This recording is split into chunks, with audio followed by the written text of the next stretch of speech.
we have 10 cards that you're going to want to keep an eye on here for 2023. Hey, 30% of you, come on. By this point in time, you should be smashing the ever-living crap out of that subscribe button so you guys don't miss out on more of these. So the first card we're going to talk about here is going to be Life Force Sword. This is totally optional, by the way, all right? This is a very gimmicky card. I'm going to be upfront about that, but I just want to bring a spotlight to it in case you do want to play it. It's just banish a random card from your opponent's hand face down, and then during your opponent's forced standby phase after this card's activation, return that target to your hand. This is a little tech choice that I've saw some people been playing recently with Kashtira. I just want to point out that, yeah, it's gimmicky. Yeah, it's hilarious. And yeah, it does banish face down, which will trigger some of your effects, which actually ends up being relevant to your game plan, ladies and gentlemen. So I really do think that you should just look at this. The commons are probably what's going to be the cheapest value for you at very, very cheap prices. Just, it's a Yugi card that actually is seeing play. I never thought we'd get to this stage, but here we are. Next up is Infinitrack cards. Now, Infinitrack cards just did get the brutal dose. They got the thing that came from JoJo's Bizarro Adventure here. But the big thing with this is just most of the core is relatively cheap. When we do these types of videos, I like to kind of explore some of the deck cores that could potentially spin on up in price, and I like to point those out, and I think that that's a good thing. One other sub note here under Infinitrack while we're here: Infinitrack Goliath, the little machine Link 1, gets to pass an ability onto a Rise Heart. When a Rise Heart, so you basically go Pot of Prosperity, banish Goliath from your extra deck, and then you can attach Goliath from the banish pile underneath a Rise Heart, and then it gets the ability of it can't be destroyed. It actually comes up a lot more than you think it does. So little card combinations that you can actually use with this, but that's my little note in here for this. Next up is Spiritualism. Now, I swear I've been seeing this thing see a lot more play. It showed up in the OCG recently, and it is showing up in a couple of matchups for the Zodiac Monthly. Now, all this stupid thing does is it returns a spell and trap card your opponent controls to the hand, and this card's activation and effect cannot be negated. We're dating back to what? Labyrinth of Nightmare for this card? There will not be any sort of price change on this. This is just more or less one of those things that's just going, hey, pick up a playset of this. This is one of those stupid cards that you're going to see show up as a tech choice. Everybody's going to crap their pants and they're going to buy it out later on. Get ahead of the curve. Have a set of this.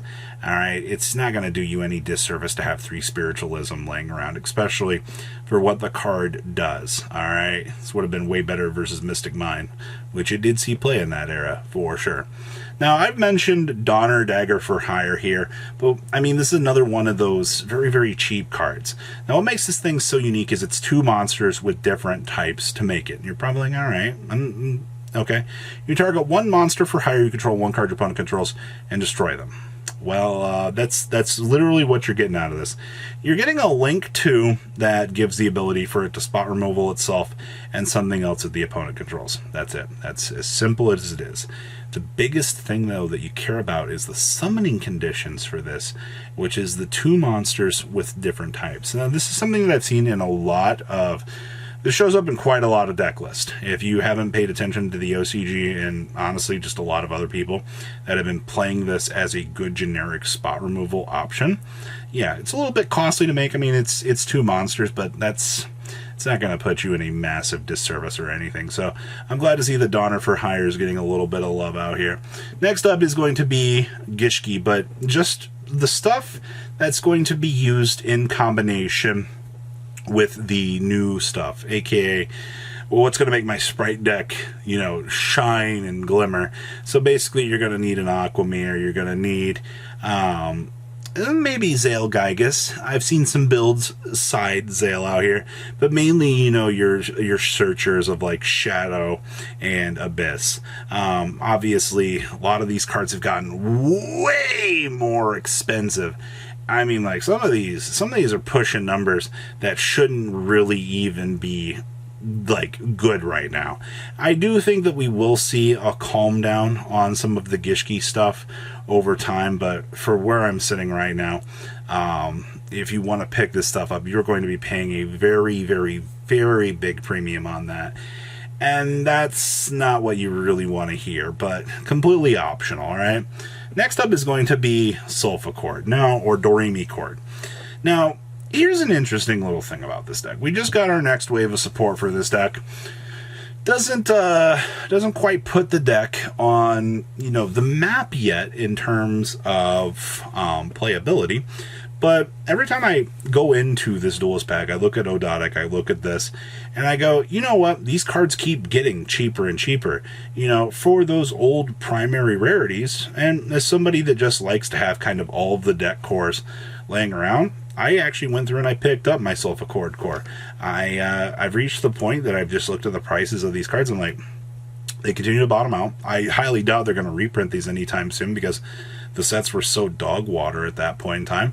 I kind of recommend doing the same at this point. As long as you can get the core very cheap, it seems like it's going to have some sort of return later on in its life, I would think. Now, next one's a personal pick of mine, and it's going to be Constellar. Now, you do know that we are getting those new Teller Knight cards here in the future, right? Which, they're very nice. Now, you're probably wondering why I'm saying pick up Constellar versus Teller Knights. Well, to be honest with you, I do like the Teller Knight cards. They do make the other version of the deck really good. My problem is they are expensive as crap. Looking at the Constellar side of things, Constellar's gotten way more support than Elsworm ever did, but I think the deck is really fun. And fun in the word Yu-Gi-Oh!, especially when that new support comes out, it's going to be awesome. Alright, now is it going to shoot up any crazier money? No. I mean, there's always a little few gems out there in the dual terminal rarities to possibly consider, but if you're somebody out here that's looking at Constellar right now, you're like, ooh, those new cards are exciting, I'd pick them up sooner than later, especially when you kind of will see we've already been out with the stuff for a little while, had the announcement. The stuff will start curving down here for you to pick up. Now, Amazing Defenders goodies. Let's talk about Purely here for a second. Now, Purely has actually become the best archetype out of the set. The reason I bring this up as a go-to pickup is we do know that we are getting the other little Purely friend later on in the upcoming set. As a fun little control deck for what this deck wants to do for its bounceability options and punishing the opponent, oh yeah, this deck is amazing. I think that we will continue to get more support for this later on. Especially when you look at Amazing Defenders, a lot of people are like, the set is ass. And that's fine. Looking at the archetypes means that there will be cheap potential. Alright, and that's why I want to talk about those on the chance wanting to pick them up. Also, plus, cute little doggos. People are going to absolutely eat that up. So, definitely worth pointing out that little doggo friend is going to be pretty good. Now, there's also the Minkanko over here. Now, Minkanko is in a very interesting situation because their whole deck relies on equips and rituals, and they're also a battle phase reflective damage deck. I think that there is a gimmick to be had there with that. Now, don't get me wrong. I am definitely going to pick up this core just to have, because they do have an equip spell that does allow you to take control of an opponent's monster. These Change of Heart effects have become way more widely available, if you haven't noticed at this point, but when you kind of start to hand out these effects like candy, you do kind of got to take a wee little bit of a notice here that as every archetype, at least in the modern era, kind of feels like we're starting to get those. I just want to give a shout out here and say, hey, maybe we should pick up the Minkanko. Once again, if all the archetypes are going to be cheap, you may as well do yourself a huge service and have them early. Now, there's also Rescue Ace. I thought that this was going to be initially the best one out of the set, just strictly because their big boss monster lets you set 4 spells and traps from your deck. Like, excuse me, while I just go, huh? But the archetype initially just kind of fell off the face of the planet. It wasn't fast enough.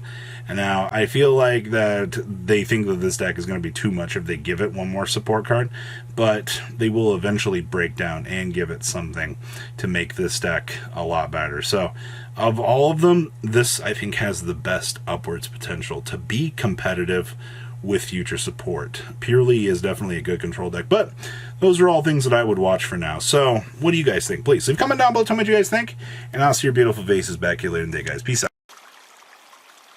Patrons, thank you.